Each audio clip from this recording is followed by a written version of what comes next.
Good afternoon, everybody. I'm Larry Rinder. I'm the director of the Berkeley Art Museum and Pacific Film Archive, and it's a real pleasure to welcome you today to this very, very special mini symposium that complements our new exhibition, Harvey Quaytman Against the Static. I was just in the show, as I'm sure many of you were, and just bowled over again and again by the incredible beauty of these paintings. I don't know what more there is to say. Maybe we can all go home now. I said it. They're beautiful. No, there's a lot more to say. The exhibition has been organized by Apsara DiQuinzio, BAMPFA's Curator of Modern and Contemporary Art, and Phyllis C. Wattis MATRIX Curator, with Valerie Moon, Curatorial Assistant. The exhibition was at least 3 years in the making and is really the first comprehensive exhibition of the work of this tremendously important American artist. I'd like to express our really heartfelt appreciation to the Terra Foundation for American Art, the Andy Warhol Foundation for the Visual Arts, R.H. Quaytman, Renee and David McKee, and Van Doren Wachter in New York for their support. You just take one look at the size of these paintings, and you know this was not an inexpensive exhibition. So thank you so much. And also, many thanks for their in-kind support to the Harvey Quaytman Trust.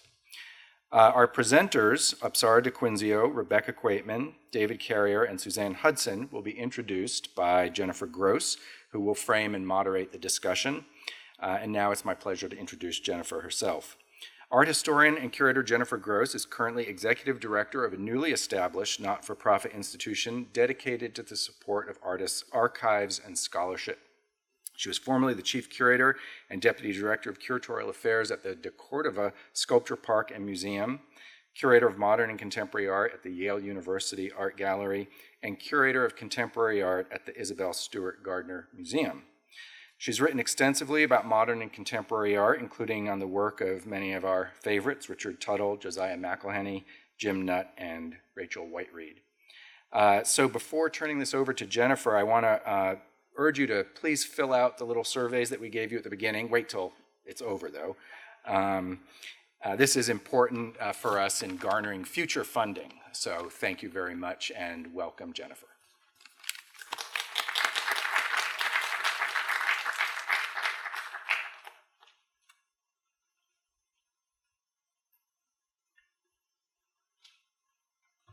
Okay, let's see. Can I make this work? Oh, back. There we go. Is that the right one? Okay. Good afternoon, everyone.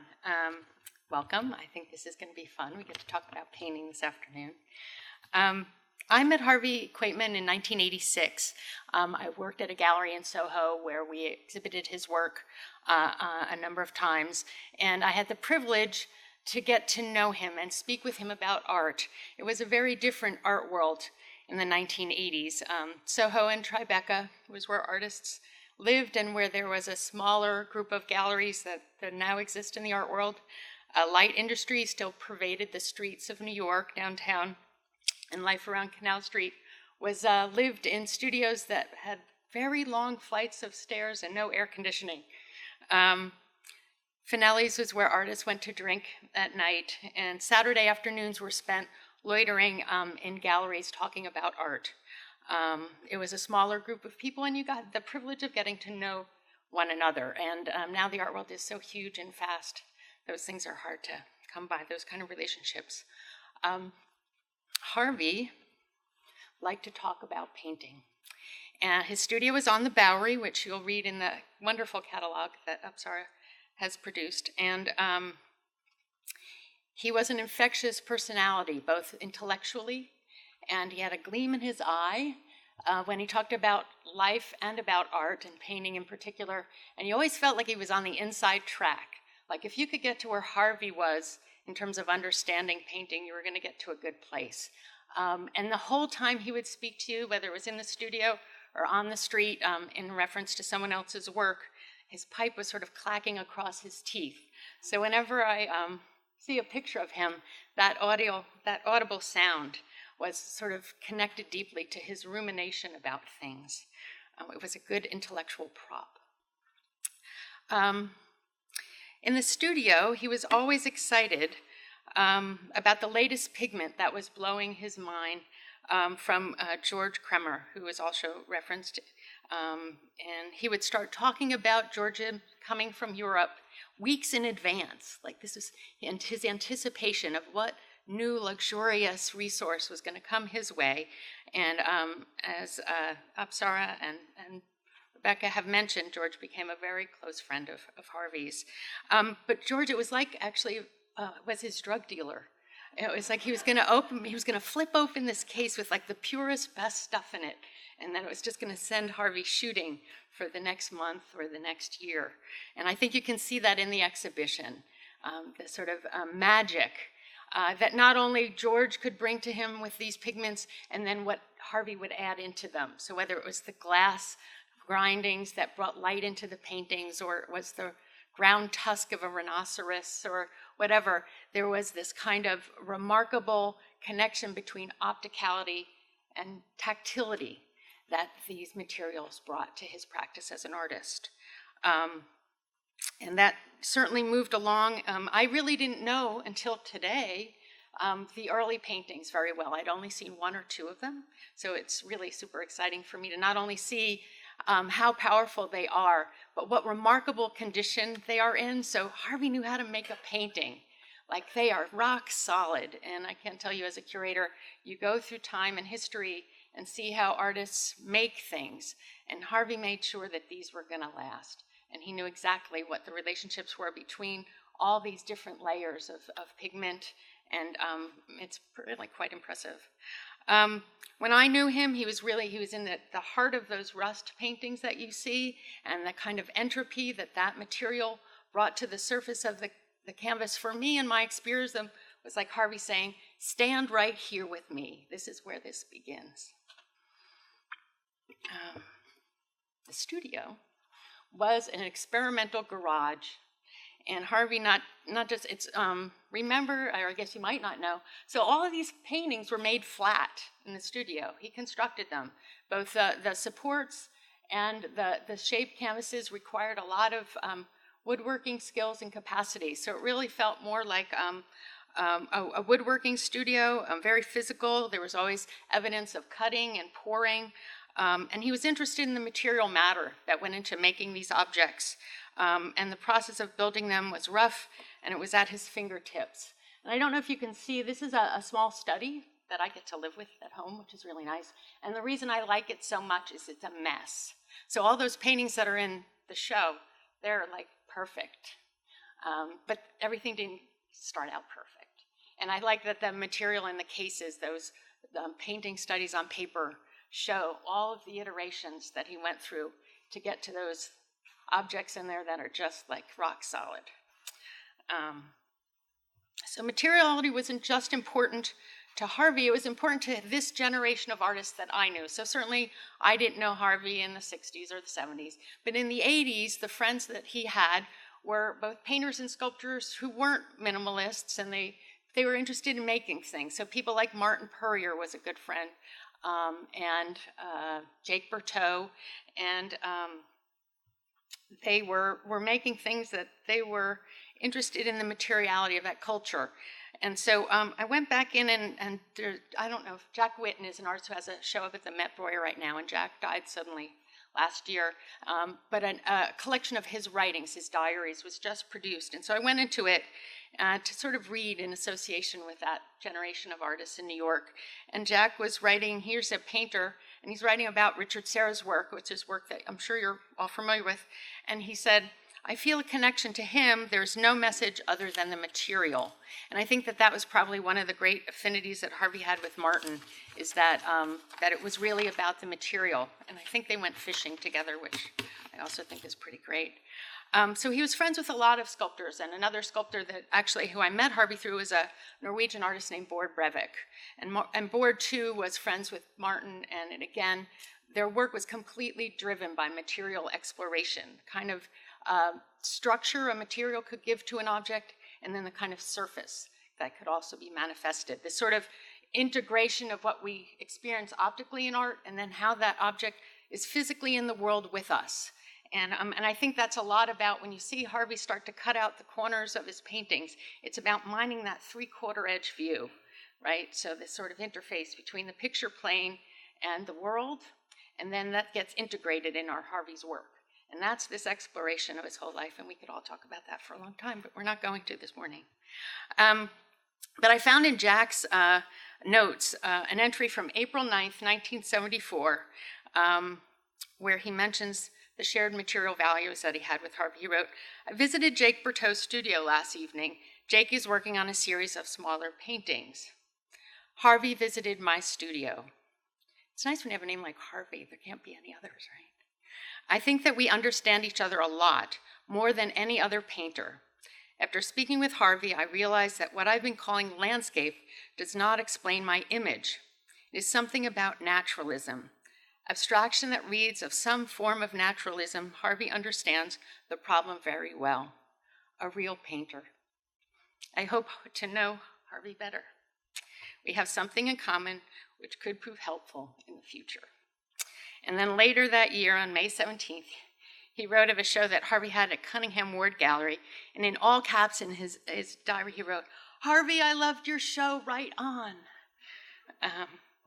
And so those kind of relationships, and I was really heartened to see that many years later, even after Harvey had died, Jack was still referencing him as a touchstone in his thinking. These works, which we see in the show in their splendor, and congratulations to this institution for paying for those big paintings to come out here, because they are essential to the show. They read as literal meditations for me on the interface of line and form. One is forced to look between them, and I think our speakers are going to speak more thoroughly to that than I will right now. But that's a really interesting exploration. And I think the show really gives evidence of Harvey's very clear movement forward on a very tight set of questions as a painter. And I personally find that very exciting in an art world where people sort of try to grab hold of everything and be responsible for everything to no resolution or good effect often. Some people do, but this is really, I like how true the show reads. In the 80s, when I got to know Harvey, there was a dramatic shift. He goes into a more traditional square composition, and he's resolving a lot of issues within the composition itself, within the boundaries of that frame. And then later, as he returns to the shape canvases, he's making that leap back into the world with the crosses. But when he made that shift, Harvey said to the single shape works, he says, "My whole aesthetic has changed. What my paintings are now I call pictures and not so much paintings. They can be paintings, but they are pictures in a way my shaped paintings could never have been pictures. They have all the stuff I was proud of not dealing with, an old-fashioned space and illusions." And people often will compare Harvey's work to someone like Kazimir Malevich. And again, the real difference there is that Harvey wasn't working with an ideal, he was working with the real. And that the paintings are about a very real, present experience. These late paintings, the space and illusions, that they are defined by inference and a passing reference. The cross asserts the front of the picture plane, and then it recedes behind the real world, recedes behind that. And that's all happening in real space. Many of them, the internal shape, we turn the corner out of the painting and into the world. And they're really remarkable. I don't know anyone else's work. I look at this show and I really feel as though Harvey's contributed something very solid to our understanding of painting, and I really anticipate that this exhibition is a launch pad for us understanding and looking more closely at that work, and I think it will be very informative to other painters working today. So I think it's really exciting, and I think we'll talk later about art history and where an artist fits in that and how the art world receives them and where do we go. And I think as an art historian, I say, I'm so glad the work is here, and we're going to be talking about it more and more, I think. So let me introduce our speakers, and let's keep going. David Carrier is a philosopher who writes art criticism. He's published books on the art museum world, art history, and the art writings of Charles Baudelaire.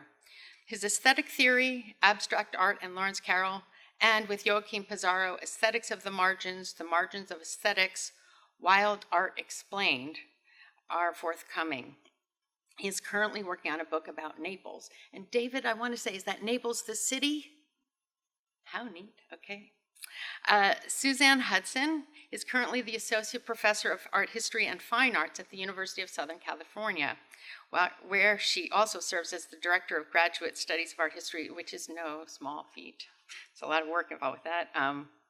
She is an art historian and critic who writes on modern and contemporary art, and her publications include Robert Ryman, Used Paint, Painting Now, Agnes Martin, Night C, and she was also the co-editor of Contemporary Art 1989 to the present. And she's got a book forthcoming on Mary Weatherford, which is fantastic. Rebecca Quaytman, known as R.H. Quaytman, is the daughter of Harvey Quaytman. She's a widely exhibited and deeply respected artist. Her paintings on wood panels use abstract and photographic elements in site-specific chapters, each guided by architectural, historical, and social characteristics of an original site. Her work has been featured in numerous national and international solo and group exhibitions, including that 2010 Whitney Biennial and the 2011 Venice Biennale. Quaytman's on the faculty of Bard College, where she teaches painting in the Masters of Fine Arts program, although I have no idea how you fit that in. Oh, not anymore? Okay, all right, good. I couldn't imagine how you were, okay. And she just opened days ago an exhibition at the Guggenheim in New York in conjunction with their exhibition of Hilma af Klimt's work, which she was happy to note that her father introduced her to. Apsara DiQuinzio is the curator of modern and contemporary art here at Phyllis C. Wattis MATRIX Curator, and she's been working here for 6 years, is it now? She's curated over 30 exhibitions here at BAMF, including Charles Howard, A Margin of Chaos, 6 Lines of Flight, Shifting Geographies in Contemporary Art, and The Air We Breathe, Artists and Poets Reflect on Marriage Equality. Previously, she worked at SF MoMA, so those of you in the room here should be rather familiar with her work at this point. She's been supporting the art community here in San Francisco for some time. She there organized a show with R.H. Quaytman, and it was that led her to her introduction to Harvey Quaytman's work, to which we're all benefiting today. So Apsara's going to lead us off.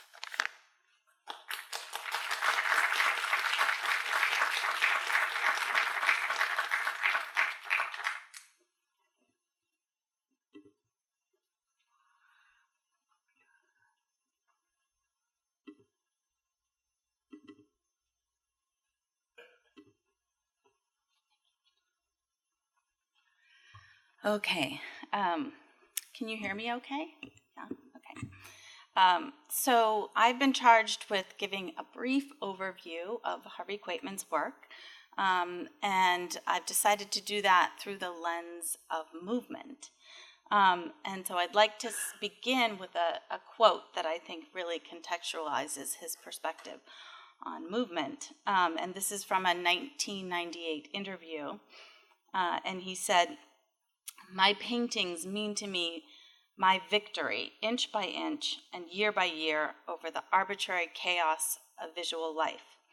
I have slowly taken command of a way of ordering my composition so that with the slightest shift of shaped colored areas, I can break symmetry or stasis or even death. My meaning resides in my own victory over the inert." So capturing movement for Harvey Quaytman was the equivalent of bringing a painting to life. It is at the core of what his project was about.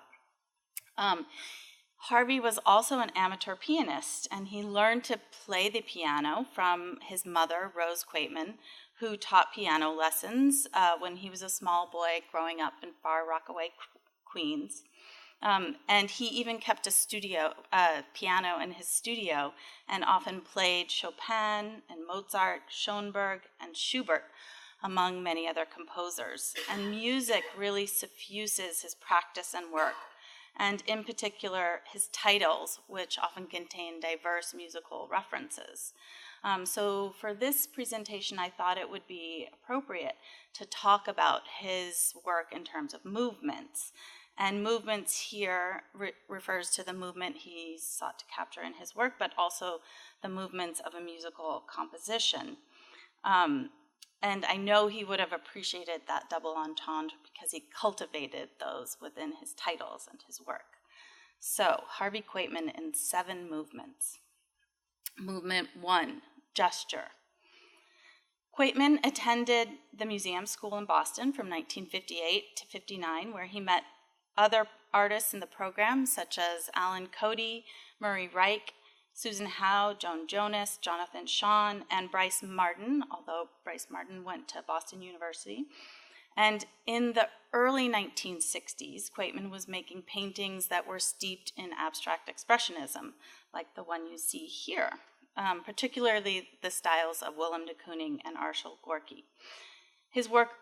His early works reveal an interest in gestural shape discovered through drawing and brushwork, and it was this appreciation of the distilled gesture that would inspire him to work more directly with his medium. In particular, the curvilinear nature of the brushstrokes become monumentalized in his later work. And these paintings, in particular this one, presage his interest in shape. Quaytman moved from Cambridge to New York in 1964, and around that time he began making works in which he poured medium, such as paint or ink, directly onto the canvas or paper as a form of drawing. And this was a method that was partly inspired by Morris Louis, who he revered, and thus movement became a very important part of the process of generating the compositions. The curved shape of the poured mediums, as well as the shape and quality of the gesture, determined the composition. Quaytman then began cutting out poured shapes from the canvas or paper. And this led to a much more sculptural relationship with his materials. And this transition to working directly with his hands by pouring and cutting would prove decisive, and inspiring him to apply these techniques to his wooden stretchers, which he, of course, made himself in his studio. Movement 2, shape. In this early untitled painting, you see him notching out the rectilinear form of the canvas to create a new idiosyncratic shape for painting. This exercise in reconfiguring the shape of painting would continue throughout the 70s and 80s. And the interplay between negative and positive space developed in this work remained an interest throughout his career. Language was also another medium for Quaytman, which is often reflected in his witty titles. Language and writing is also an indirect subject of this painting, Pearls Before Pencils. I liken his painting or his titles to cones. They are riddles that he challenges us to decipher. Quaytman layers language and meaning in his titles like he does color in his paintings. The pointed pink tip of this shape resembles the writing instrument referred to in the title, while also invoking the biblical proverb, "Do not give what is holy to the dogs, nor cast your pearls before swine, lest they trample them under their feet and turn and tear you in pieces." The title is also a witty pun on the pearlescent paint that he used in the pink section. This poured work also suggests Quaytman was thinking about language early on, and in particular the Hebrew alphabet. Quaytman's grandparents immigrated to the US, and thus his mother and father were first-generation Polish, Russian Americans. He was partially raised by his Yiddish-speaking grandmother. The shape in this work resembles an amalgamation of the inverted letters of Shin and Ayin, I hope I'm pronouncing that right, from the Hebrew alphabet. Movement 3, curves. Quaytman's application of the curved line expanded his paintings beyond the simple plane, opening up a dynamic new territory for his painting. Where the canvas was previously solid, negative space in Untitled 1969, it becomes empty negative space in early borders and evolves into pure sculptural shape, thus expanding the objecthood of painting. Quaytman made each section of these paintings separately and then joined them together at the corners. He fashioned these shapes from pieces of wood, scoring, wetting, and bending them to arrive at their distinctive linear forms, and then he would stretch cotton duck canvas over them. These compositions feature long, arcing forms which vary in thickness from work to work, positioned over rectilinear U-shaped bases. Quaytman was concerned with the speed of the curve and the interplay between shapes. The glossiness of the elongated, thin arc above contrast with the matte paint of the wider base below, while the edges reveal an affinity for an articulated liquid line. To achieve the ridges of paint that appear in the upper curve section, Quaytman would affix aluminum tape around the shape and create a dike, and then pour the pigment and paint into the trough before removing the tape. It would dry. Quaytman began collecting calligraphy in the 1960s. This is an example from his collection. The elegant line of the calligraphic forms, in particular Kufic script, which traces back to 6th century Kufa, Iraq, informed the geometry in Quaytman's curvilinear canvases created from 1969 to 1970. Known for its bold, angular forms, this ancient form of Arabic script was well suited for monumental inscriptions on architecture and in large ceramic tiles. It combined large horizontal and short vertical lines with elegant curving ones. And I think you can see the relationship very nicely in this work.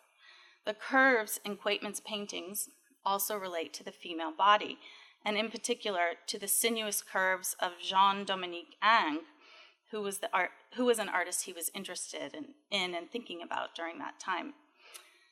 Little Egypt captures Quaytman's interest in female curves, color, and movement. Little Egypt is the common stage name for a belly dancer. Farida Mazar Spiropoulos, shown here on the left, was the first dancer to perform under the name Little Egypt in the US. She first danced at the World's Columbian Exposition in Chicago in 1893.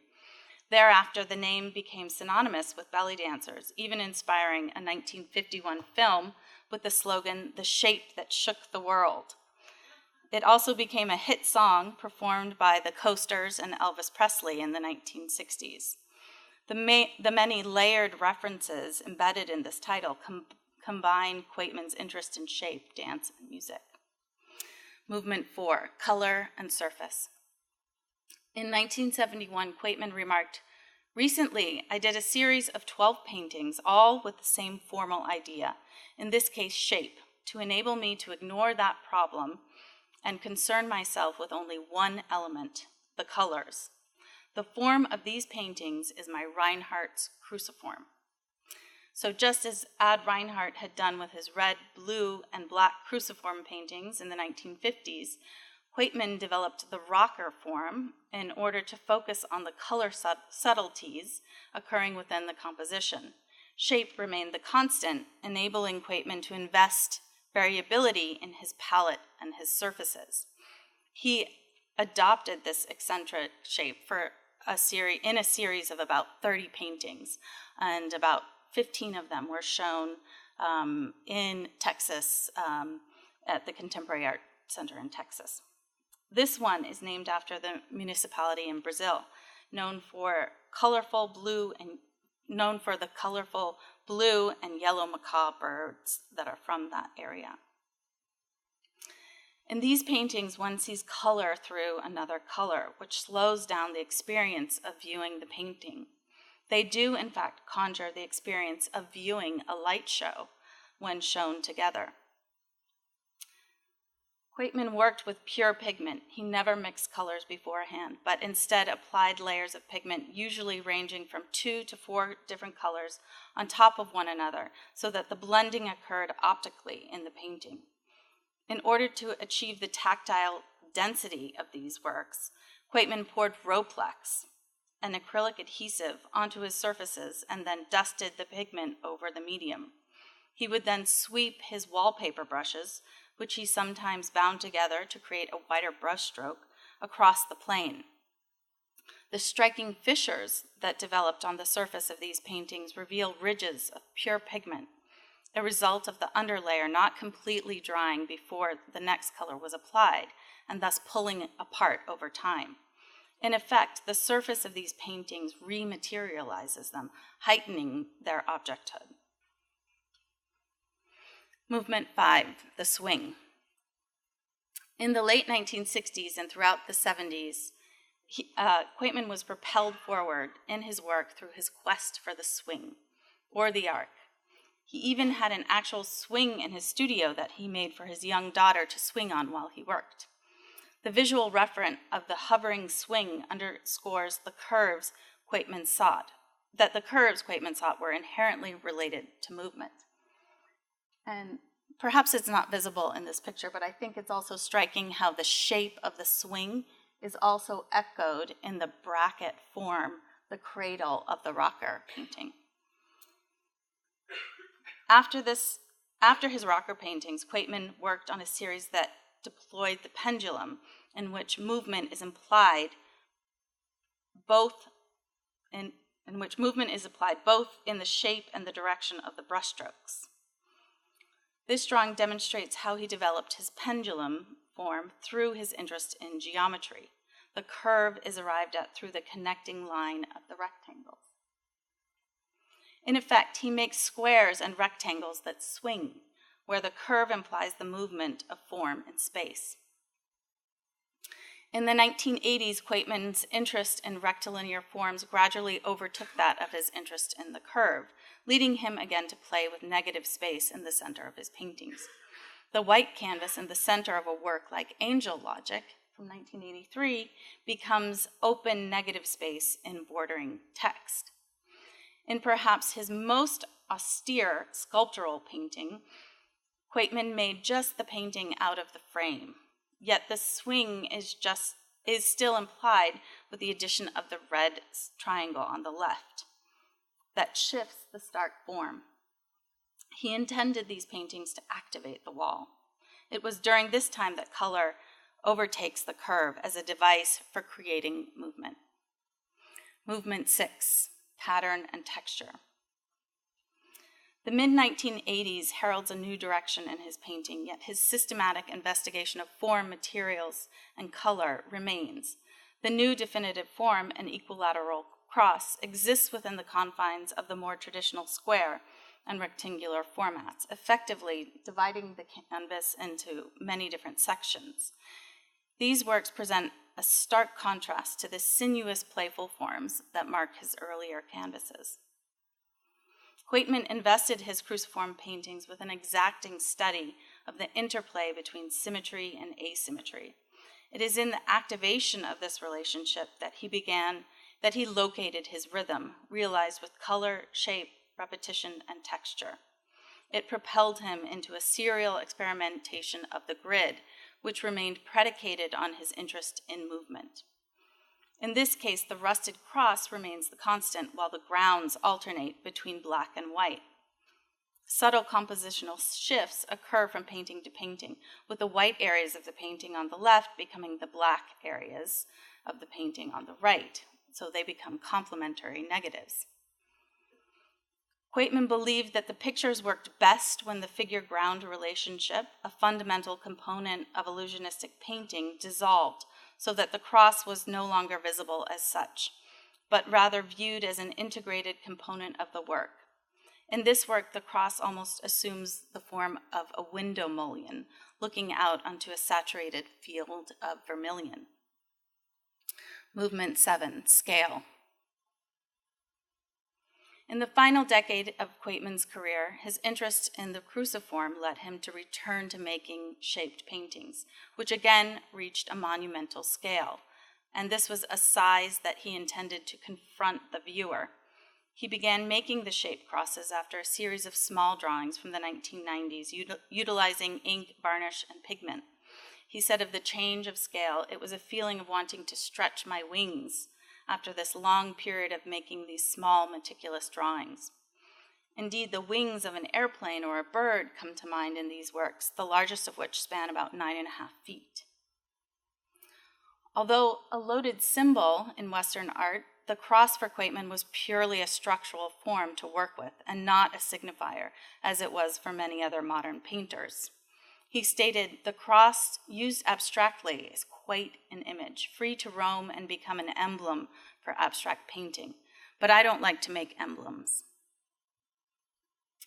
Through his chromatic and linear shifts, he was able to inject novelty into the most stable and historical of forms and keep the viewer's eye active in the composition.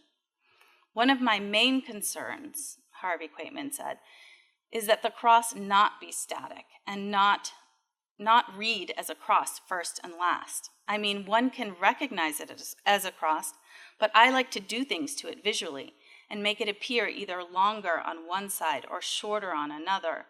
In other words, not square, not static. My whole enterprise is against the static." Thank you.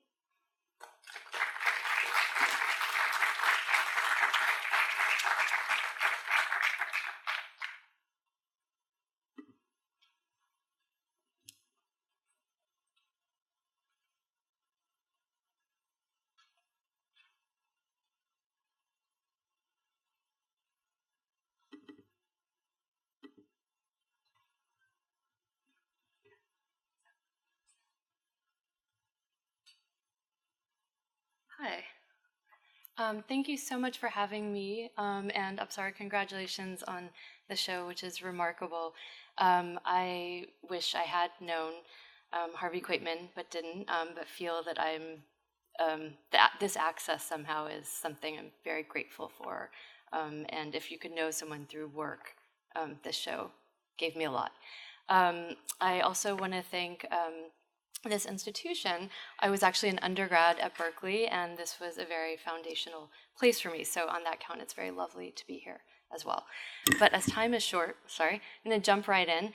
The brief I had today was to talk about the shaped canvases and to think about the context of their emergence within painting discourses in New York in the 60s and thereafter. So that is what I will try to do. So let me jump right in. So in 1966, 2 years after settling in New York, Quaytman began these works about which I will speak today.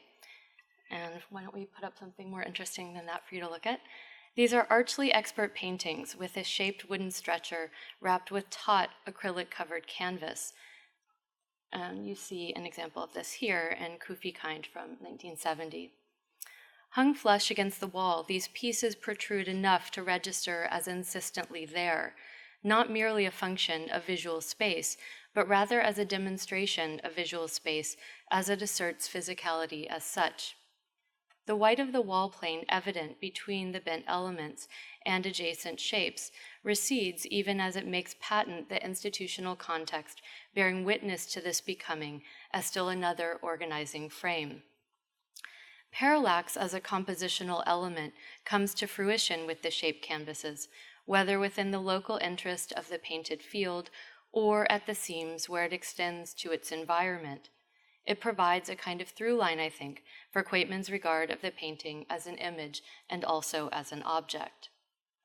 In an art history extravagantly concerned with precedent, as if something happening or being achieved once forecloses the possibility or desirability of its manifesting with consequence ever again. Quaytman's assumption of this form of the shaped canvas in 1966 models a very different possibility. For he was, of course, not the first to take up the shaped canvas, more on this in what's to come, but he instead recognized its broader emergence as an indication of possibility as such. Quaytman's work with painting was incremental and often recursive, very literally building on what had come before, within history, conventions, and materials of his chosen medium. It is as if he, bracingly, with every painting, insists anew that nothing is foreclosed, continuing as though this were true, and then making it so. His commitment to painting as a far from overdetermined practice confirms the opposite of an ironic viewpoint. And I'll put up this quote, which I love, and so you see his words here, but also in my reading of the work that they position. Quaytman could have adopted the easy condescension articulated in claims for modernist painting as a thing of the past as the moment he encountered them, especially in the wake of the 1960s, as painting was beleaguered in the milieu of new media and post-studio practice. To name just one instance of this, the 1975 issue of Artforum was devoted to painting's assumed obsolescence, and it kind of briefed working artists to work in, quote, any material but paint. And then it was further regarded as anachronistic in discourse in the 1980s, when Quaytman wrote the statement that you see here. In this latter decade, modernist painting was criticized, and painting as such was taken to be complicit with the market, its production denied meaning beyond its circulation in a commercialized culture. Chief among its agonists at the time was Douglas Crimp, who set the tone in 1981 by writing The End of Painting, a polemic against the recuperation of painting as an emblem of universal humanism. To be sure, this discourse did not obviate painting, nor did it mean to, but it did admit questions about the supremacy or even the desirability of painting for certain critical camps. To this, the intentionality of Quaytman's labor importantly proposes a method, accumulating significance as so many trials, as in the case of his variable application of paint. He poured it, he applied it by brush, and corralled it with tape. It might be striated, puckering, bubbling, cracking, gloppy, frothy, or waxy smooth. Layering effects as a glow as if from within, encrusting with tiny shards of glass, isolates luminosity on its outermost skin. And I'll just leave this blank for a moment. Yet it must be acknowledged, and indeed this is where my interest in his steadfast commitment lies, that Quaytman's return to past possibilities in the course of his active studio life suggests a model at odds with the ubiquitous positivist theories of modern painting as mounted by formalist critic Clement Greenberg most vociferously. The critic's aesthetic theory of self-reflexive, maybe reflective too, medium specificity was well known since the 1940s, but was further consolidated with the publication of his collected writings as Art and Culture in 1961. Greenberg made claims for near scientific objectivity in matters of aesthetic adjudication, or what he described as being, quote-unquote, entirely empirical. With this came the sequential logic of style and an unbroken continuum, with modernism as for him the apotheosis of painting. More specifically, Greenberg posed as the fundamental difference for modernist painting, its ability to call attention to, rather than to conceal, the nature of art. And this is one of his most famous kind of quotes on this matter. He says, "The limitations that constitute the medium of painting, the flat surface, the shape of the support, the properties of the pigment, were treated by the old masters as negative factors that could be acknowledged only implicitly or indirectly. Under modernism, these same limitations came to be regarded as positive factors and were acknowledged openly." Where Greenberg saw this link positively, Rosalind Krauss argued otherwise in 1972, writing, quote, "The flatness that modernist criticism reveres may have expunged spatial perspective, but it has substituted for it a temporal one, i.e. history. And this history, for Greenberg, only moved in one direction." I wonder what Quaytman would have made of Greenberg in 1964 or in the years that followed.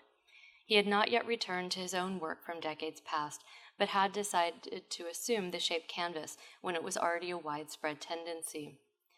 Still, they might have found common purpose in the testing of form as a way of participating in a longer tradition. To be sure, the literature on Quaytman, typified by a later 1987 review, approvingly names him a traditionalist.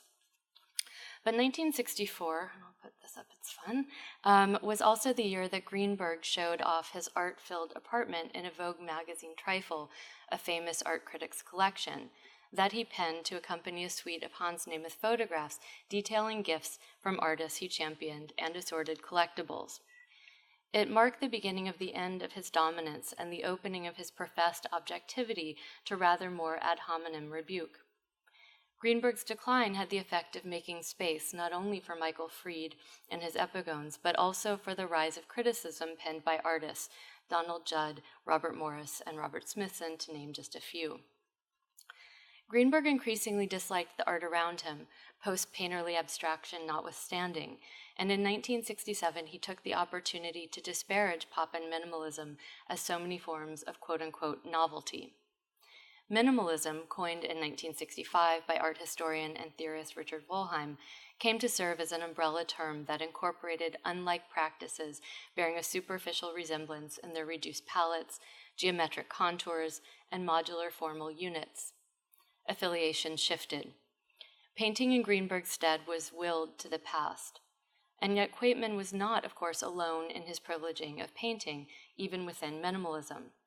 The rejection of painting is one of the stubborn fictions of the era, and might, of course, suggest why the discussion around it continued vehemently into the 1980s and well beyond. To be sure, painting was a greater part of the heterogeneous collection of minimalist practices than is often acknowledged, with some critics finding it to be the movement's bequest after just a few years, despite the sculptural proclivities that signaled its primary achievement. It is also worth pausing then to comment on the ways that much of the minimalism extended Greenberg's positivist logic, even as it rejected his aesthetic criteria. Judd, for one, preserved the evolutionary telos as organizing principle, but understood it to end, rather conveniently, with his own specific object. This relates to my point regarding Quaytman's work modeling not a linear historical seriality as one foreclosed thing after another, but an expansive, multi-directional potentiality that may come to double back on itself, with everything attempted as though it were for the first, or at the very least, not for the last time. So this brings us back to 1964, when Quaytman returned to New York. This was also the year that Lawrence Alloway presented his exhibition, The Shaped Canvas, at the Guggenheim, where he showed Frank Stella alongside many other artists, including Paul Feely and Paul Williams. In the show's catalog, and forgive the horrific image that you see before you, he began by pronouncing, "A shaped canvas is not sculpture. It may be three-dimensional and that it carries projections or is opened up, but it retains connections with the paintings we are accustomed to, flat right-angled planes on the wall. Notches and serrations, points and curves do not separate these works from painting," end quote. Judd objected to the exhibition on precisely these terms, charging that it did not represent, quote, "the development of painting into three-dimensional work," even as he maintained that Stella's work was easily the best in the show. Well, William Rubin, who curated Stella's 1970 retrospective at the Museum of Modern Art, named the artist as a quote-unquote pioneer of the shaped canvas, Stella was far from singular in this regard, nor did he imagine himself to be either. Reviewing the period later, Francis Colpitt maintained that the shaped canvas was the dominant form of abstract painting by the 1960s. Besides the artists included in the shaped canvas, other important exhibitions with still others working around the shaped canvas in these years included Stella's own curatorial venture with Henry Geldzahler and Barbara Rose, Shape and Structure at Tibor Denage in 1965, as well as, to name just one other, Painting Out from the Wall at the Des Moines Art Center in 1967. Nevertheless, Stella's emergence in 1959 with his suite of black paintings in Dorothy Miller's contemporary exhibition 16 Americans at MoMA was precipitous. His paintings, like the one you see here, which MoMA actually bought out of that exhibition, comprise black commercial enamel stripes laid down freehand with a house painter's brush and patterns that relate to the physical limitations of the support. Stella achieved symmetry without perspective by placing lines parallel to one another. He was keen to turn pictorial space into something decidedly physical, thereby dismantling illusionism. In the years that followed, his black paintings only grew in critical import, with Fried finding in them a continuation of modernist painting. Meanwhile, others in his cohort, including his studio mate Carl Andre, saw Stella's paintings as harbingers of an object-oriented minimalism. In short order, Stella moved on, particularly in his notched aluminum paintings with their cutaway corners and deeper midline grooves, before moving on to the copper paintings, which more decisively broke with the rectangle, and so on. And you see one of the notched paintings here. And he made this in the aftermath of the Guggenheim show. Onward he went to the colored planes and banding of the irregular polygons, and then the protractor series, which are activated by interlacing and interpenetrating curvilinear bands of riotous color in a dynamic equilibrium. This is all to say, then, that when Quaytman took up the shaped canvas in 1966, Stella and others had already established a precedent. And yet, rather than this precluding the potential to work in this vein, it opened up the armature as a fundamental element of a painting to further question, seizing the possibility of a painting that was also an object, and thus effectively sublating the contrary positions into single works that showed their joinery and seams in addition to a painted frontal plane. Quaytman exhibited what you see here, Rusty, in the 1969 Whitney Annual, and another, Maiden for Halliday's Holiday from 1971, or the 1972 Annual, which set the tone for his reception. Critic Curtis Barnes later recalled, quote, "I had first noticed his work at the Whitney biennials of the early 1970s, when the woods were full of painters exploiting the possibilities of the shaped canvas. Quaytman's were his own, always easily identifiable. They aggressively carved out sections of wall space to incorporate into the painting, often enclosing chunks of wall entirely, or with his curving canvas structures, establishing yin-yang equivalences on the wall," end quote. In a 1987 interview, Quaytman himself clarified, "What is very important for me is that most of my life I made shaped paintings, and I used to refer to them as just paintings, because I was very proud of this lack of associations." For Quaytman, these were not pictures, but paintings that referred to the inherent nature of canvases as shaped, albeit in ways that are naturalized typically to the point of invisibility in presentational formats of the square or rectangle, or, of course, we might think of something like the circle of the Renaissance tondo, or as a medieval altarpiece fitted into architectural constraints. Where these works differed most significantly from Stella's efforts was in Quaytman's sensitivity to color. Barnes also gamely stated that Quaytman's best paintings, quote, "seemed to have been built by a precision carpenter and then painted with a broom." The painterly dimensions of Quaytman's work the painterly dimension of his works is part of what sets them apart, what makes the toggle between surface and structure so visually and ideologically compelling. Quaytman insisted on the surface as an entity that gains in significance relative to the literal edge of where the flat ground stops. What is the relation between these non-continuous elements? This impossible gestalt between surface and edge, between top and bottom panels, was what Peter Sheldahl was getting at when he exclaimed of the 1971 grouping of Quaytman's shaped canvases on view at Paul Cooper Gallery, New York, quote, "It seems impossible to view them in any one way." Fundamental in Quaytman's work is the fact of discrete parts simultaneously being physically separated and conceptually imbricated, achieving an affectively charged rapport between what supports and what is supported. Intimations of movement persist in improbable feats of pictorial more than actual balance, although of course there is that too.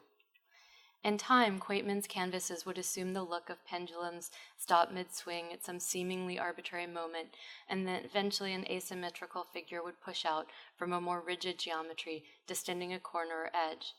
These later paintings allow for a regularity of overall contour while indulging in a kind of perceptual play of recession and expansion, something that Quaytman would thereafter be satisfied with achieving in the confounding layers of the cruciform lattices. Then came the later shaped canvases again, as if to confirm that all along Quaytman had been establishing, one by one, visual correlates to the procedural what if that ushered each work into being. His paintings resolutely exist in the time of their making, but they also impose upon the time of their exhibition, admitting modernist painting as a functional, surprisingly literal ground rather than a historicist limit. His rejection of irony was nowhere belated, though given the terrain of minimalist and post-minimalist painting, it was nothing short of hard-won. Thanks.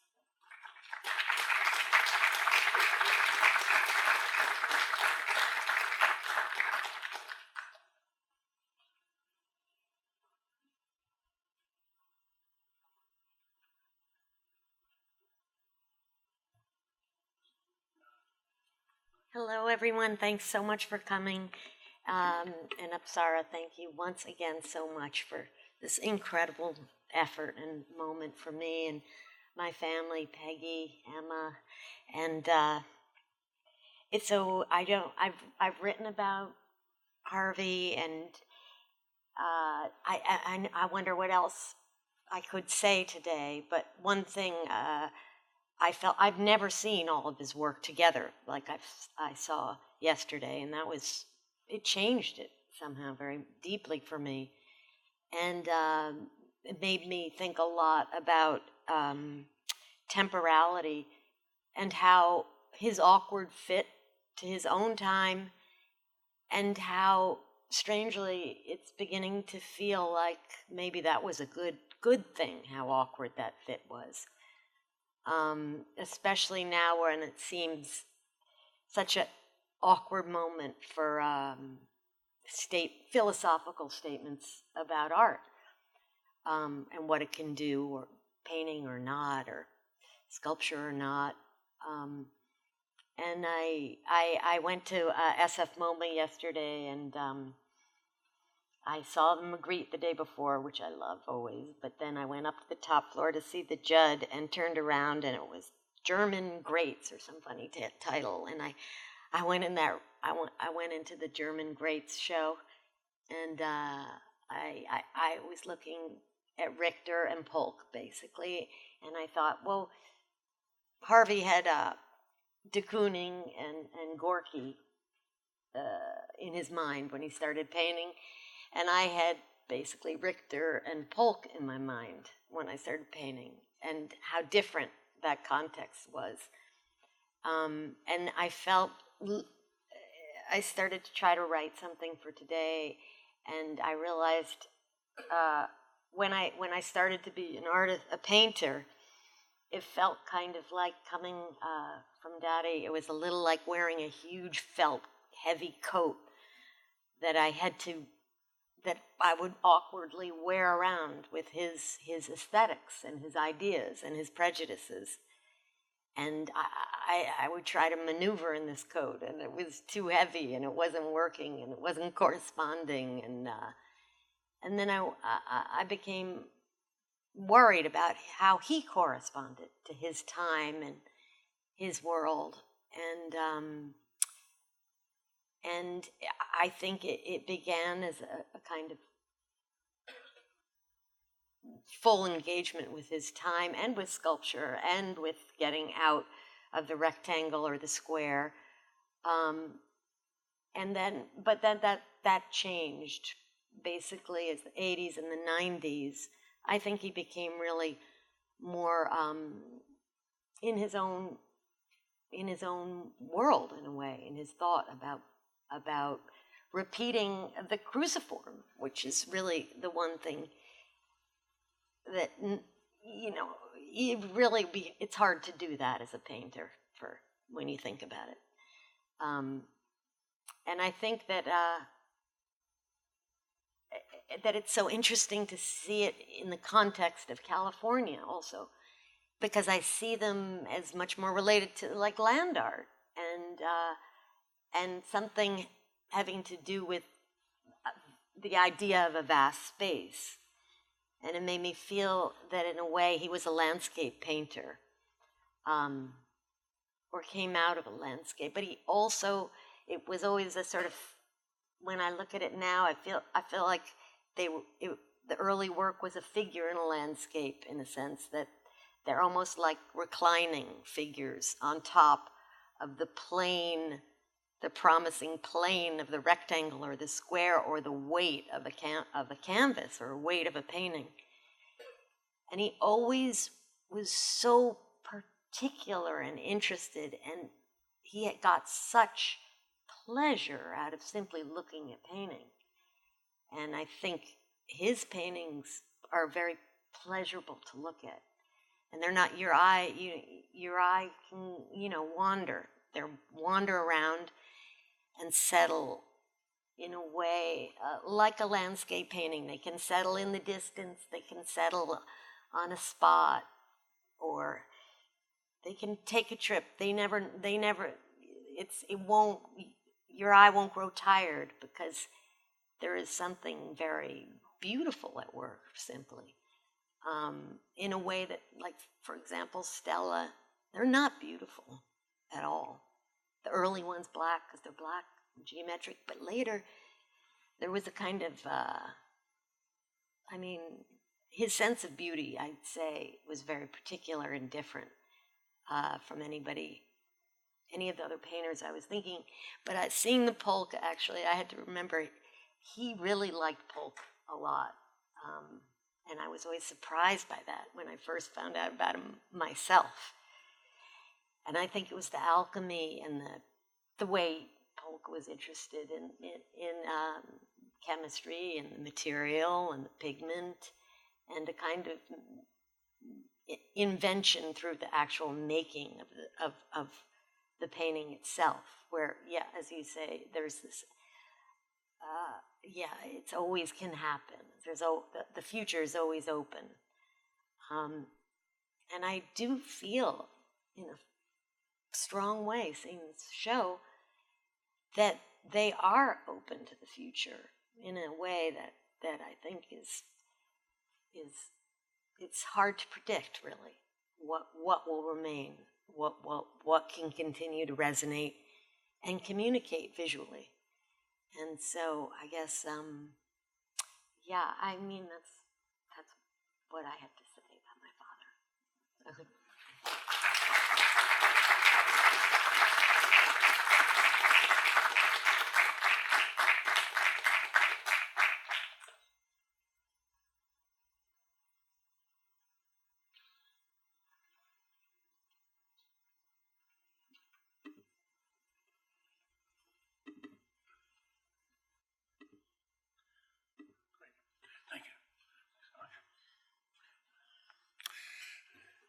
This is a wonderful show and a great occasion here. I'm thankful to everyone for organizing it. It's really a great privilege to be here.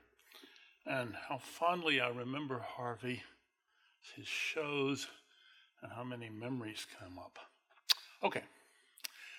A note about method.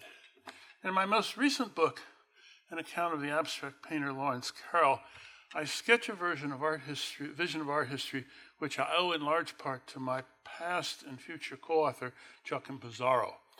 Art history normally goes from past to present in search of influences. Cézanne influences Picasso. We, Joachim and I, argue that we should rather do art history from the artist's viewpoint and see how art in the present responds to art from the past. To say, as art historians do, that Cézanne influenced Picasso, attributing the action to a dead artist, is to get this exactly backwards. Rather, it's Picasso who actively influences our experience of Cézanne. And if you're interested in that account, the great Berkeley art historian Michael Boxendahl has a discussion of this in this great book, Patterns of Intention, Intention Not Influence. Now, I focus on just one Quaytman, a work dated from 1987. I'm starting to get to know it because for several decades I've looked at it every day in my house. I apologize for this terrible reproduction. I was almost tempted at a certain moment to tempt fate by carrying it here, but I don't trust United Airlines, so we have only the image there. It's somewhat similar to, but smaller than, the works from 1986 and 7 in the show. At first, our painting looks very simple. A rust-colored narrow vertical and horizontal is in front of a black rectangle, which is behind and to the left.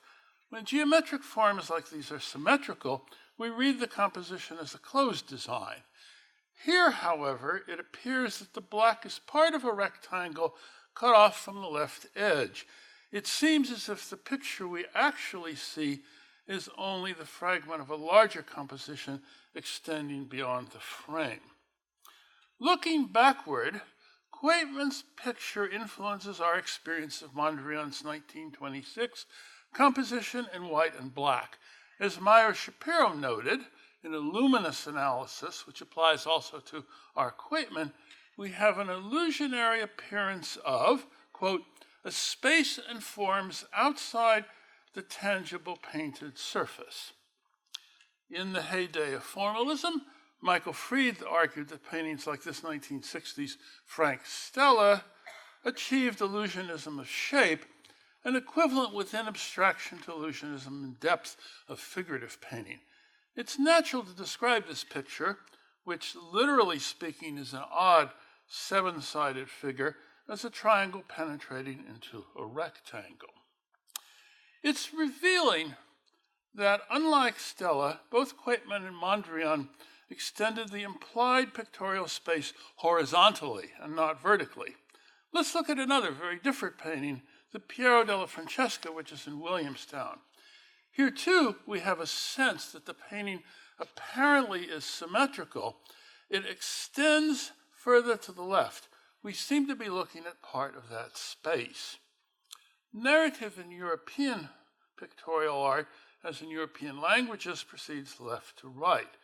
When we look at a piece of Chinese scroll, here, Night Shining White by Hang Gong, we're surely aware that it continues to the sides. In European painting, and especially in abstraction, that the picture extends beyond the frame makes it more powerful. It suggests that the organizing power of the painting goes outside of its frame, inflecting our sense of that space. Quaytman's little painting isn't flashy, but its very humility shouldn't undercut our sense of its raw ambitiousness. Lots of abstract paintings are decorative. This picture isn't. It's not a jewel, but an apparatus promoting looking, as I indicate. In his essay on Mondrian, Shapiro presents Saint-Redam, St. Brevo, Haarlem, it's the National Gallery, London, which shows a diamond plaque, a memorial to the deceased, on the pillar. Here, interestingly, the church space itself opens up visibly, extending to the left. Some years ago, I published 2 books about Nicolas Poussin, and so devoted a great deal of attention to his self-portrait, which is in the Louvre. In the painting behind the artist are 3 or 4 pictures extending beyond the frame. The words tell us Poussin's age, place of origin, and the date of the painting. 3 features of this much discussed work are uncanny: the dimensions of the paintings, which extend beyond the frame, the shadow cast by the artist on the first picture, which suggests that life is transient, and the depicted figure at the far left, who is perhaps an allegorical figure of friendship. Poussin painted the picture for a geographically distant patron. Shapiro links his Mondrian with this Degas at the Milliners, 1882, where the theme is, he says, aesthetic scene. The woman studies her reflection to judge how the hat composes with her head, how she looks in it, how it looks on her, and how each relates to the other, quoting Shapiro. We cannot see that first image in the mirror. We might also think of Quaytman's little abstract picture as a sort of self-portrait. It tells us what kind of painter he was. What's very striking to me is the complexity of this act of opening up a painting to imaginatively go beyond the frame. Harvey's painting gets us to see this entire artistic tradition differently. It is a richly suggestive picture. In that spirit, I consider 2 additional examples. Thus far, we've looked to the past. Now, in conclusion, let's look to the near present. 3 years ago, I had the great pleasure of reviewing Rebecca Quaytman's show at Miguel Aguo Gallery in Manhattan. Her painting here relates to the very famous Paul Klee, which she studied in Israel. A copy of it appears in the center. Let's look at this work. When I reviewed her show, the catalog, which presents her research, wasn't available, and so it was something of a mystery here, at least for me. This much-discussed Klee became famous thanks to Walter Benjamin, who uses it to illustrate his essay, Theses on the Philosophy of History. And I'll present that passage there. I think it's a familiar passage. It shows the angel looking as if he's about to move away from something he is fixedly contemplating. His eyes are staring, his mouth is open, his wings are spread. I'll go back and look at that in just a second. This is how one pictures the angel of history, his face turned toward the past. When we perceive a chain of events, he sees one single catastrophe which keeps piling wreckage upon wreckage and hurls it in front of his feet. The angel would like to stay, awaken the dead, and make whole what has been smashed, but a storm is blowing from paradise. It has got caught in his wings with such violence, again, that the angel can no longer close them. The storm irrepressibly propels him into the future to which his back is turned, while the pile of debris before him grows skyward. The storm is what we call progress. When I saw Rebecca's painting, I puzzled over this text, which is not easy to explain. Now looking at Harvey's painting, just at his, what strikes me is how her work both plays on the same visual structure, opening up the physical picture to the left, and by making allusion to the clay, opens up our thinking of these issues. Like her father's painting, looking retrospectively, it enriches. Patterns of intention can be complex. Well, when I reviewed Harvey's Manhattan Gallery show last year, you can find this online at the journal artcritical.com. I had an account here, which I put on the screen, about genius and the power, the imaginative power of these pictures and the visual pleasure. If I had more time, I would explain how the visually expansive quality of this Quaytman, again back to it, which I've discussed here, is a case of a more general experience I've dealt with in several publications. In the book on art museums, I'm interested in how the space within the museum relates to the larger world. In the book on art galleries, how the galleries relate to the life of the streets where the art comes from. And in the book in progress on Naples, I'm interested in the relation between the sacred art in the historic center of the city and the city streets. Well, these are clearly a lot of associations here, but what I'm saying here in pulling these together is that in retrospect, I realized that the reason I found this small painting, so rich, was because it relates to a lot of other broader thoughts I've had about these issues. What defines an aesthete, I argue, is the desire and ability to look at the world beyond individual artworks as if it were a work of art. We're out of time.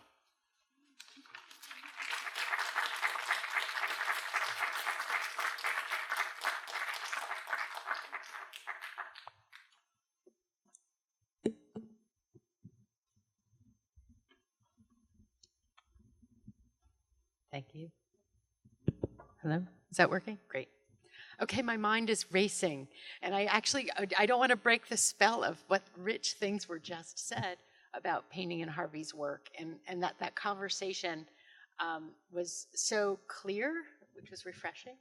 And it also leaned in at the end, David, in terms of some of the philosophical issues that I think propelled Harvey in his work.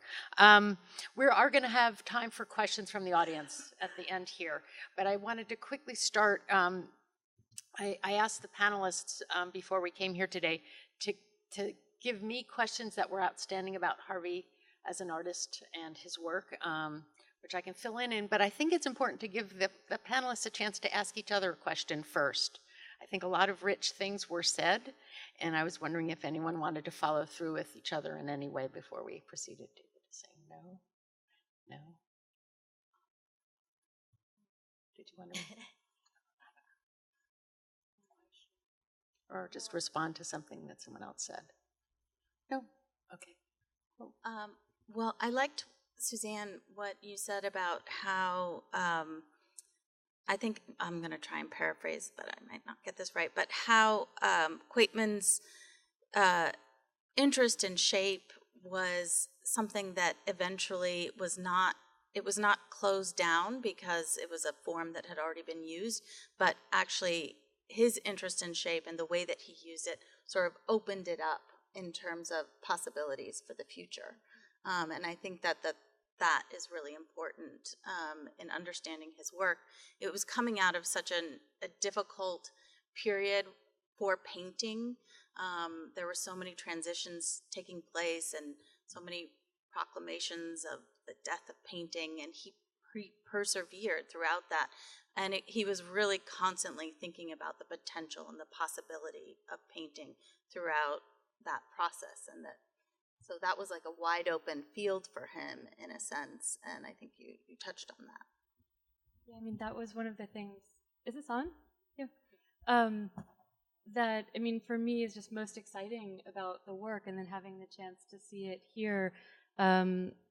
Just to understand that anything can be so many things. And that sounds like such a dumb thing to say, actually, but most art history is written as though that, in fact, is not true, or that things happen in a kind of singular and irrevocable way.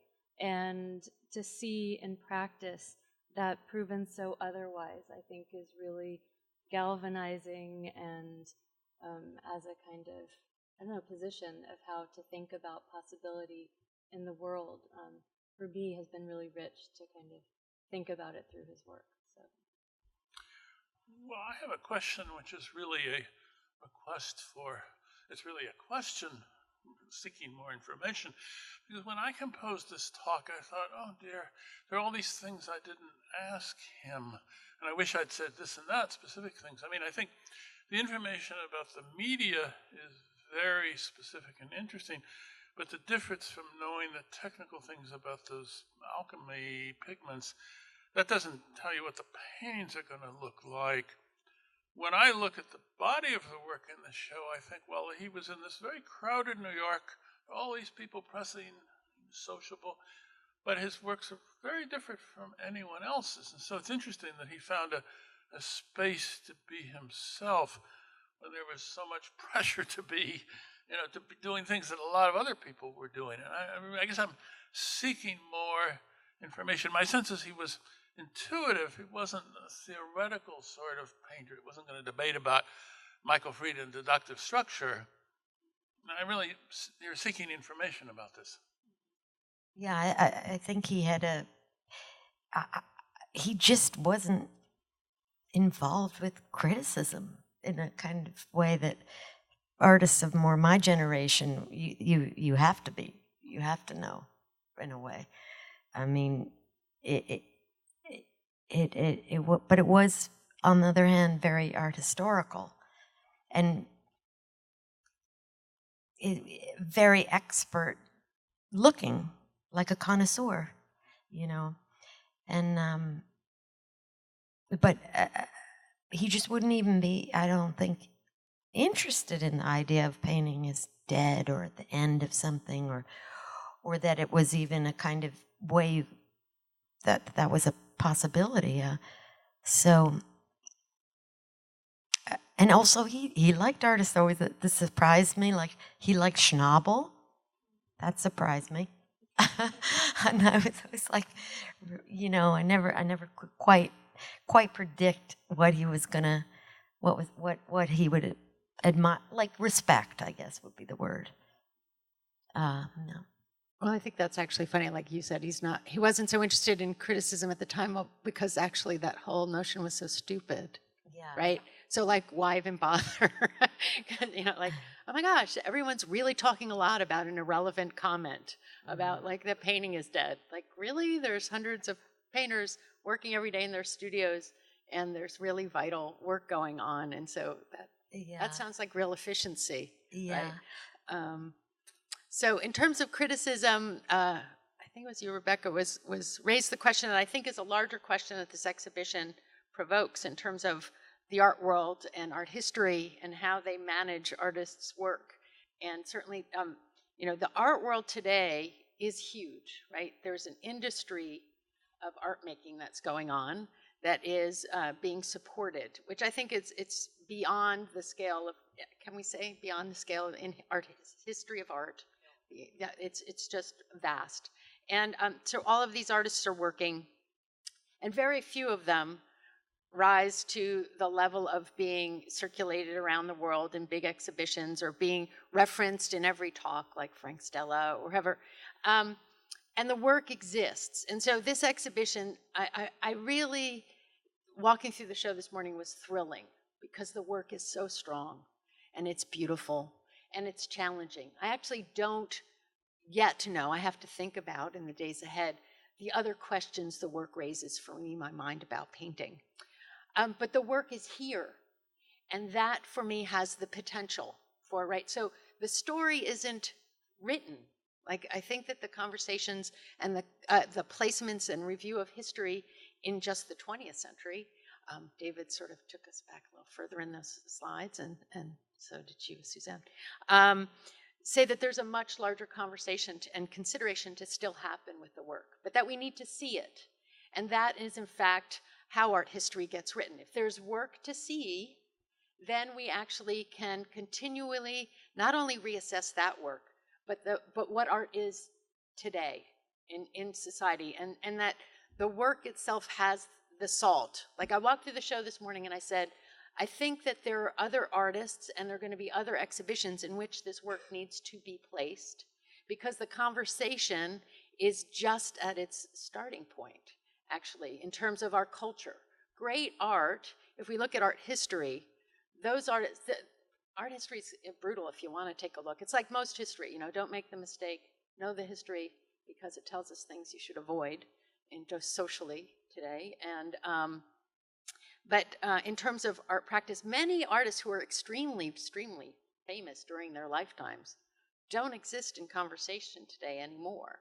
And there were others that history reclaimed because people went back to the work, looked at the work, and learned new things from it. Great art is great because it continually reconnects with the culture of the future.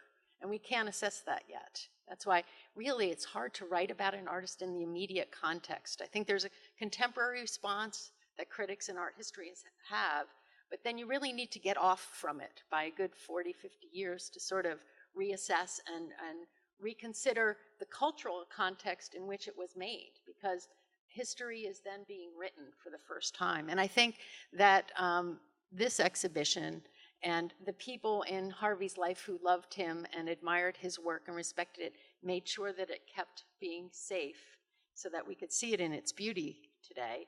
It creates this potential for a new dialogue. And I wondered if any of you wanted to speak to that as you spent the time preparing for this presentation today, that there are new considerations that you had. And I think, I really love, Becca, that you said that you see them as potentially landscape paintings. What a lovely, fresh, and way out of the box notion. We used to go to museums a lot together, and first I was like, another museum. But he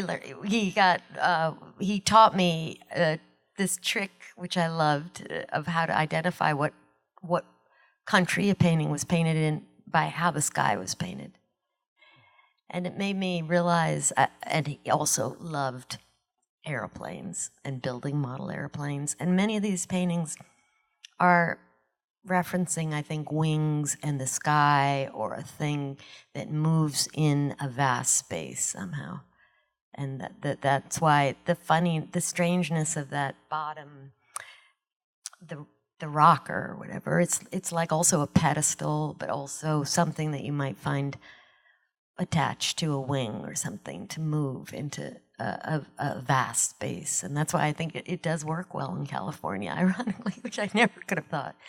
There's one small point that in relation to this that I thought about after writing this essay, which is, okay, he lives on Bowery 231, Bowery, and Google this on Google Maps, and what you see is that the grid of Soho comes out, and it doesn't hit 90 degrees, it hits at a slight angle. So at one point I really did talk to him about this, because if you think of that going across, you see it going like this into Bowery. I mean, this structure, this dynamic structure that I was talking about was built, I mean, right when he walked out the front door, there it was in the street.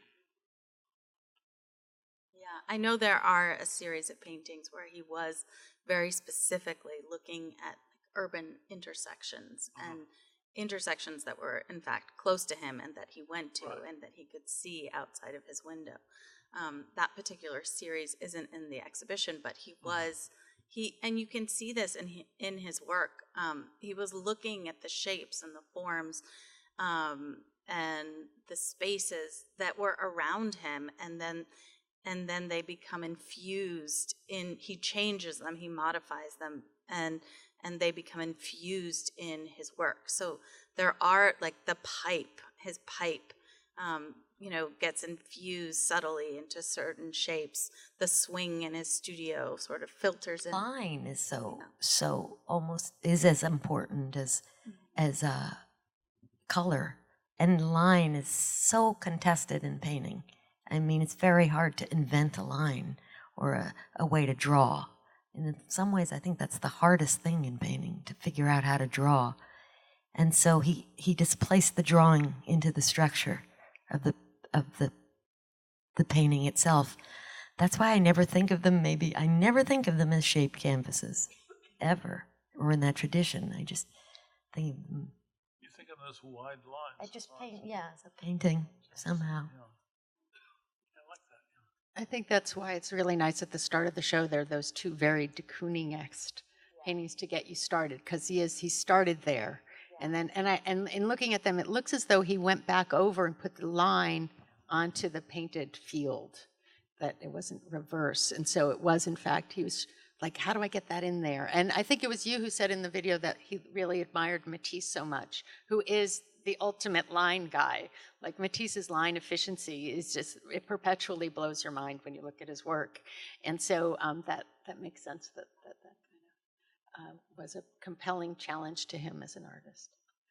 I'm going to read a quote of Harvey's. I love artists say the most concise things. And I thought this was like, if he was here today, this would be his challenging quote to all of us, and I think to the art world. And I just wondered if you all could respond to it. And I think in terms of the expectation of what art should be in our culture right now, that this is extremely challenging. Some people might like it and some people might not, but I found it really winning. Harvey said in response to an interviewer later on in his life, he says, "I'm interested in making paintings with a 100% guarantee of moral integrity, which I think is the only contribution a painter can make to social justice. I mean, if you're able to concentrate everything you believe in into your work, then it's ethically and socially valuable. The sense of integrity and avoidance of easy answers, these kinds of paintings can be like moral signposts in society. The moral is the result of the aesthetics. When the aesthetic decisions are made with absolute integrity, then I hope they also have a moral resonance." And I think right now in the common parlance and conversation in the art world, there's a lot being demanded of artists to speak for our culture. And they're speaking in a platform that maybe is not always a great fit. There are certain mediums in art that are a great fit, but painting maybe isn't the platform for that. And I really just felt that I believe this statement to be true. I think that all of us as human beings have to find a way to live in the world that has that kind of moral justice and integrity. There are actions that we have that we should definitely undertake to help change society, and I think this is a very demanding question right now for all of us culturally. One word that what I thought of right before the talk about his work is that it's tender. It's very tender, like sweet, but also like hurt or something. There's something tender about it.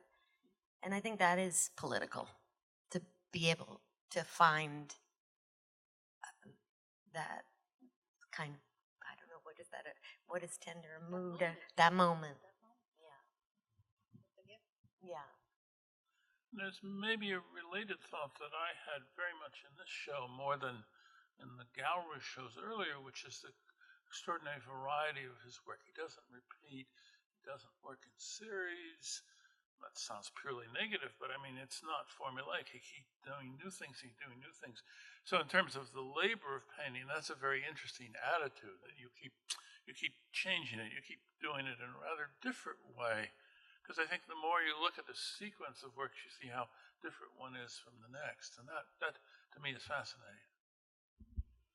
Well, I mean, it's interesting in terms of his seriality, because that was such a strong aspect of artwork in the 70s and 60s, but he was always varying it. There was a degree of variability that he injected into everything, and that often had to do with color. He would pick a constant, whether it was shape or the rusted cross, and then he would build movement or variability around that. So there was always kind of like this anchor. So he was playing with seriality in a different way. Right. Yeah.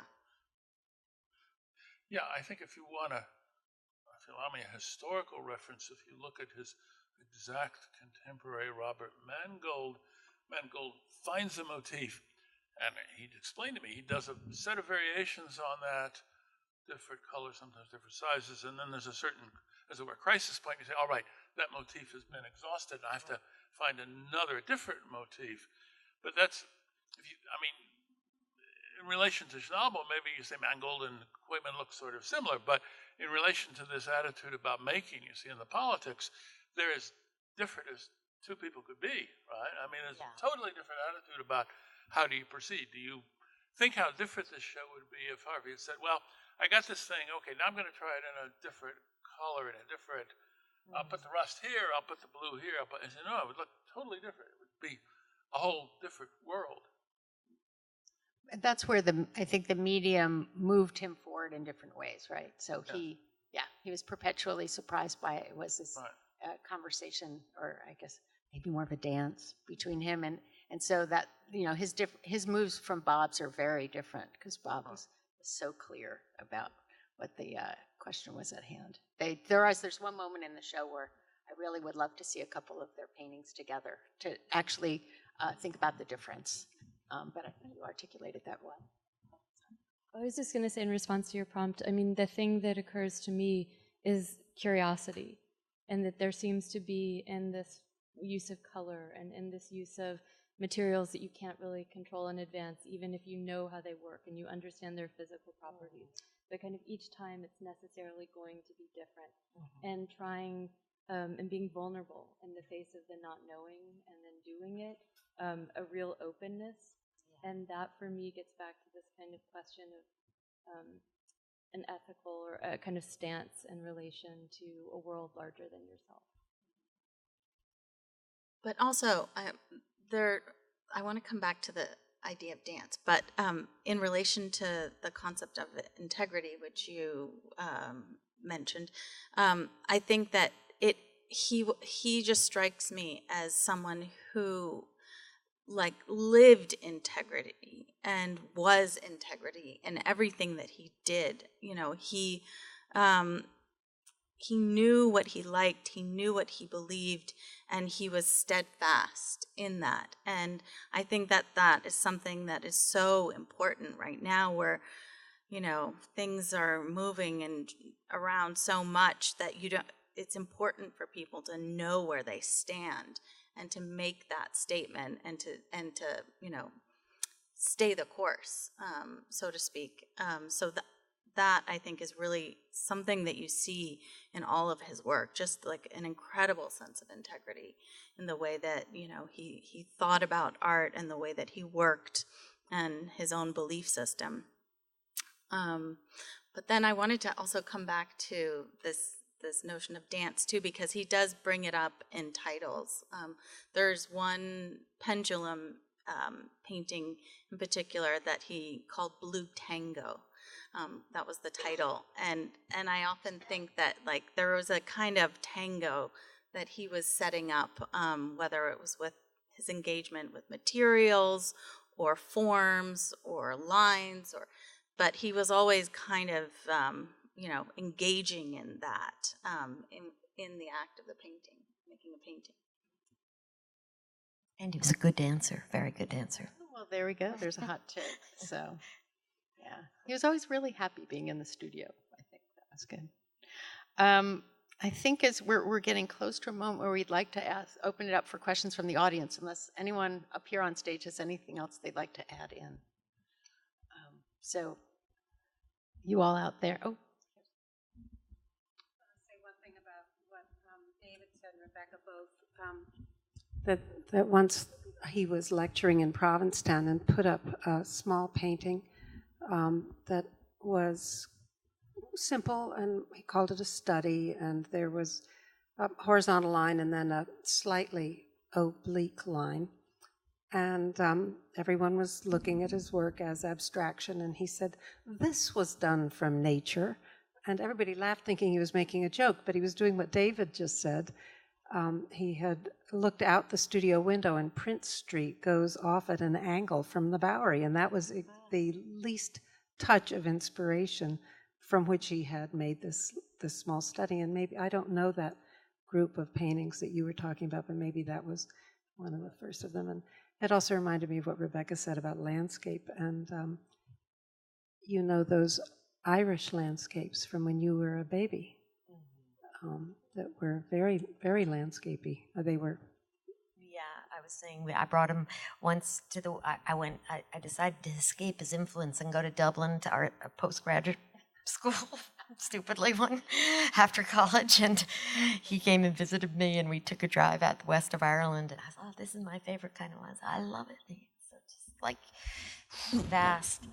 He's like, I prefer a little detail here and there, a little barn, a little sheep, a little this, that, and I always thought actually the expanses in his work also they hook your eye, in the little detail of the pigment or whatever it is, or that's like Mangold. You see it, your eyes slide across those paintings, but Quaytman, they're slow. You're just like it's like a little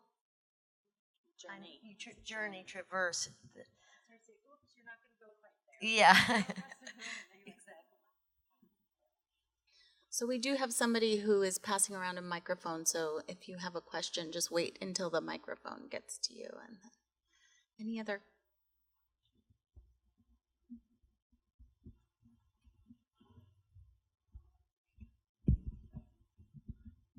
Rebecca, I thought your talk was extremely poetic and very beautiful in the way you delivered it. And it made me think that you all have touched on Harvey's relation to other artists, painters, sculptors, dance, music. And I'm wondering about the presence of poetry in his life and how that impacted. Is that something that he thought about? Did it impact his work? How was it present in his life and his work? This is for anybody. Well, my mother's a poet. There's that. I do know that. But he loved to read, and I remember we used to bind. We did Lear. What's the absurd Lear? The Irish, Yes, Edward Lear. He loved limericks. And I thought, if only I could write a limerick for him today. Yeah. Well, you can see it in the notebooks in one of the cases where he's writing, and it's so lyrical and like limericks in the notebooks. And it's hard to know if he was quoting somebody else, because he often did that, write down quotes from other people that he enjoyed in the notebook. But then it's also, he would write these incredible phrases just on a drawing even. And so it seems like language was something that he was just very invested in it. And, he loved James Joyce in particular. That first painting that I showed, the Abex-inspired one, is called Riley Mumbling to Himself. And then there are a couple earlier ones that are called River Run Over, which is, of course, how he opens Finnegan's Wake. So he is quoting people within his titles and his work, specifically, I think, early on. And then it sort of becomes less of a quote and more of him playing with language, I think. Maybe that point leads to a question I had in the show that I seek an answer for, which is that I understand the fascination with poetic forms of language, idiosyncratic composition and so forth. How does that move across into visual art? Because how do we make it more than a very vague analogy that if you're interested in limericks or James Joyce, whatever, that then you create visual artifacts of a certain sort? Are there any thoughts about that?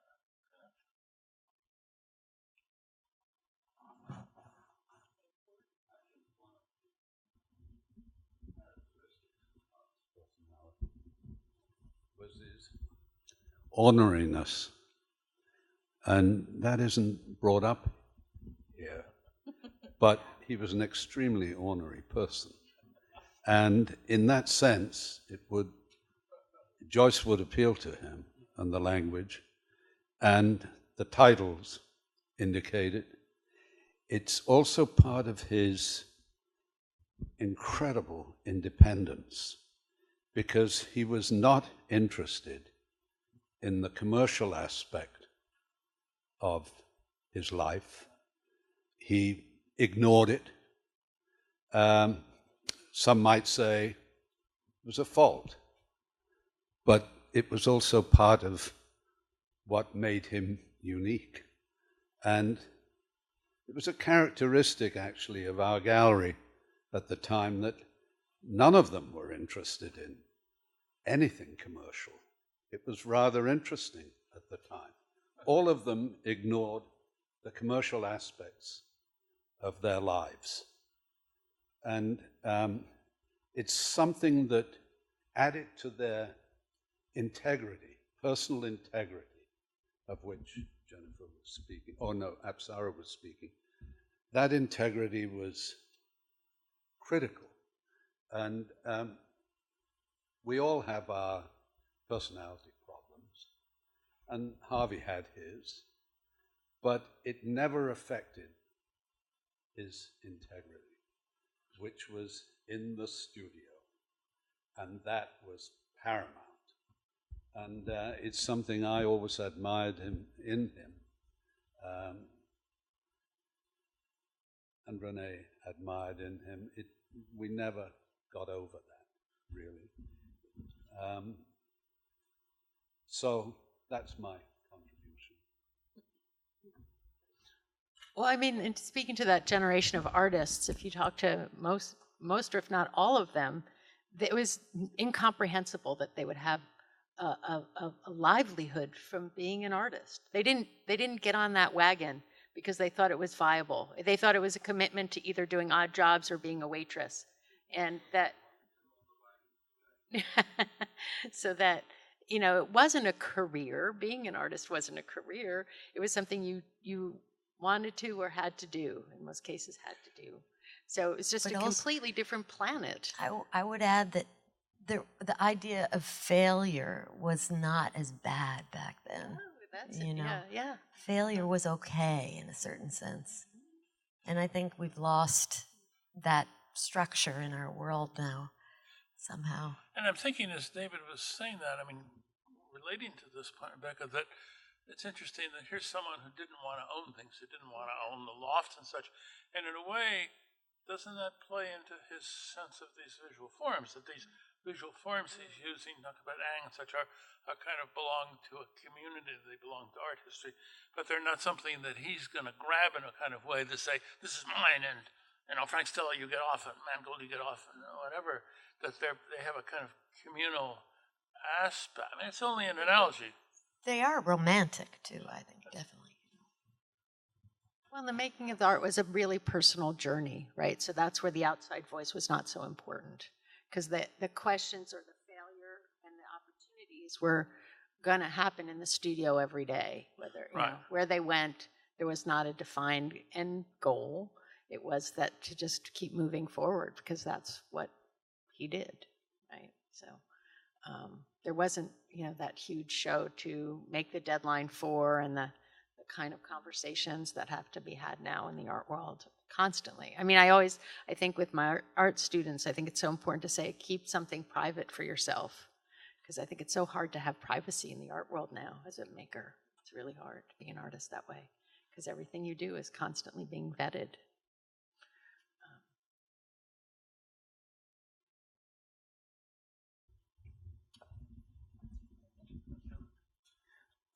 I think the exhibit is very beautifully presented, and so I especially want to ask Apsara, how did you decide? I feel like there's a lot of space for the pictures, and it means the ones that there's more to see, and I do see them, by the way, as landscapes, and I like becoming somewhat lost in the landscape.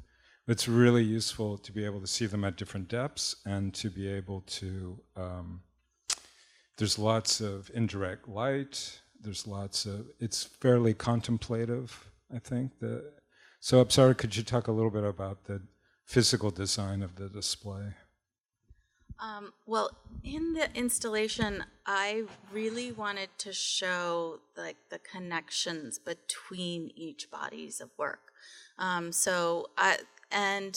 then also the connections between the paintings as well. So in my selection in thinking about what works to put in the show, I was trying to select works where so that you could see the through line through each body of work. Because if you see them disconnected from each other, you might think, I don't get how it gets from here to here, but when you see it all together, I think it really makes sense. So I was really trying to give each work, enough space to read on its own, but then also to help lead you into the next gallery and to help lead you into the next work. And to show that dynamism that was sort of always present in every body of work, in every series that he was working on. So I hope that answers your question. Okay. One more question. One thing I'm struck in with RH, I'd love to know your feeling about this. Your father, for me, emanated youth. He emanated, as you said, not failure. He was willing to try almost everything, and that's one of the most powerful things I feel in this painter, as I do in other abstract expressionists, especially. But I just wanted to bring up one or two things that just struck me and then see if they resonate for you. When I walked into the first room, those three big, huge things against the wall were like, bum, bum, bum, bum. I'm a musician, and I can feel so much music resonating. In that instance, it's not 4 notes, but it's wonderful 3 notes. And then a lot of his works were of a violin bow. If you've ever looked at a violin bow, it arcs, and that it has a flat bottom.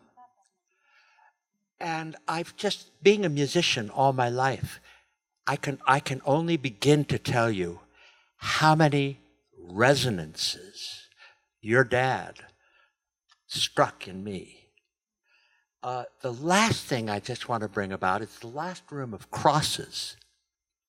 For me, those aren't crosses at all. They're propellers. And I would love to see that one cross with a little motor so that you could push a button and it would spin, because it spins for me. It's real joy. And it's, I rarely feel that way. And the crosses, last thing I'll say is those big flat crosses with things are airplanes with wings. Now, to say that that's what he was doing is not right, but does any of this resonate for you? Oh, yes, definitely. Yeah, I love your joy simply though about it. That's the best thing. Yeah, there's kind of intense pleasure in that, the work. It's just like eating or licking, or I don't know, something pleasurable is happening, which, yeah, it's hard to talk about, really. Yeah. Well, thank you all, and thank you so much again, Apsara Show. And in the words of Jack Whitten, right on Harvey Quaytman.